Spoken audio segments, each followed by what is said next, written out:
அனைவருக்கும் வணக்கம். என்னோட பேர் ஜெரினா. இந்த பதிவு எதுக்காக அப்படின்னு சொன்னீங்கன்னா, இப்போ இருக்க இந்த ரொம்ப அவசரமான காலகட்டத்தில் நமக்கு பக்கத்தில் இருக்கவங்களுக்கு என்ன தேவை இருக்குது, இல்லை என்ன கஷ்டம் இருக்குது அப்படின்னு யோசிக்க நமக்கு நேரம் கிடையாது. அதுதான் உண்மை. இப்படிப்பட்ட டைமில் கூட எனக்கு மட்டும் சாப்பாடு இருந்தால் பத்தாது, எனக்கு மட்டும் எந்த குறையும் இருந்தால் பத்தாது, என் பக்கத்தில் இருக்கவங்களுக்கும் எல்லா தேவைகளும் இருக்கணும், அடிப்படை உரிமைகளும் கிடைக்கணும் அப்படின்னு சொல்லி ஒரு காவல்துறையை சேர்ந்த ஒரு தலைமை அதிகாரி ஒருத்தர் யோசிச்சுட்டு இருக்காரு. அதனால என்ன நடந்துச்சு அப்படின்னா, எனக்கு மட்டும் இது போதும் அப்படின்னு யோசிச்சவங்க நமக்கு இருந்தாலும் அடுத்தவங்களுக்கும் என்ன வேணும் அப்படின்ற மாதிரி யோசிக்கிறாங்க. அந்த யோசனையில நிறைய பேர் பலனடைஞ்சாங்க. அதுல பலனடைஞ்சின ஒருத்தங்க தான் நானும். நான் பார்த்தீங்கன்னா 2019 கல்வி ஆண்டுல +2ல நல்ல மார்க் எடுத்ததால அவங்க என்னை தேடி நிறைய ஸ்பான்சர்ஸ் அந்த மாதிரி நிறைய ஹெல்ப் பண்ணாங்க. அது மூலியமா நான் காலேஜ் படித்தேன், டிகிரி வாங்கினேன், இப்போ ஒர்க் பண்ணிட்டு இருக்கேன். ஸோ எனக்கு இப்போ நானும் அந்த சேவையில சேர்ந்து தொடர்ந்து சேவையும் பண்ணிக்கிட்டு இருக்கேன். அந்த சேவையில நான் மட்டும் என்ன பலன் அடைஞ்சேன் அப்படின்றது போதாது. என்னோட சேர்ந்து நிறைய பேர், ஆயிரக்கணக்கான பேர் அதில் நிறைய பலன் அடைஞ்சிருக்காங்க. சின்னவங்க, பெரியவங்க, வயசானவங்க, ஆதரவு இல்லாதவங்க, இது மாதிரி நிறைய பேர் பயனடைஞ்சிருக்காங்க.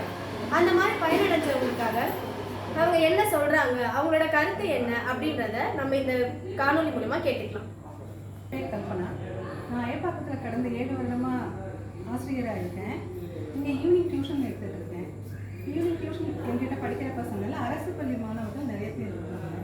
அவங்க எல்லாரும் நிறைய புது புது பேனா, நோட்டு, பேக் எல்லாம் கொண்டு வரும்போது, என்ன புதுசாக கொண்டு வரீங்க, ஸ்கூலில் அரசு பள்ளியில் கவர்மெண்ட் கொடுக்குறதானே யூஸ் பண்ணுவீங்கன்னு கேட்டால், இல்லை, இங்கே ஒரு தலைமை காவலர் திரு வெங்கடேஷ் அவர்கள் இங்கே இருக்க மக்களுக்கெல்லாம், மாணவர்களுக்கும் சரி முதியோர்களுக்கும் சரி நிறைய உதவி செஞ்சிட்ருக்காரு. அவர் கொடுத்த பயன்தான் இது அப்படின்னு சொல்லுவாங்க. ஒவ்வொரு வருஷமும் விடாமல் மாணவர்களுக்கு புக்கு, நோட்டு, பேகு எல்லாம் கொடுத்துட்டே இருந்தார். நானும் ஒரு சிங்கிள் பேரண்ட். என் பையன் பிகாம் படிக்கிறான். எனக்கு ஒரு உதவி தேவைப்படும் போது நான் வெங்கடேஷ் அவர்களை தொடர்பு கொள்ளும்போது அவர் எனக்கும் உதவி செஞ்சார். என் பையனும் அதனால் பயனடைஞ்சான். எங்களுக்கும் இந்த உதவியை எல்லாருக்கும் சேர்த்து செய்யணும், நாங்கள் எல்லோரும் சேர்ந்து செய்யணும்னு இது பண்ணி செஞ்சோம். இது வரைக்கும் சிறப்பாக சேவை செஞ்சுட்டு இருந்தவருக்கு திரு வெங்கடேஷ் அவர்களுக்கு தமிழக காவல்துறை ஏனோ ஊதியத்தை வழங்கவே இல்லை, திடீர்னு நிறுத்தி வச்சுட்டாங்க. அதனால் அவருக்கு எங்களை மாதிரி நிறைய பேருக்கு உதவி செய்ய முடியலை.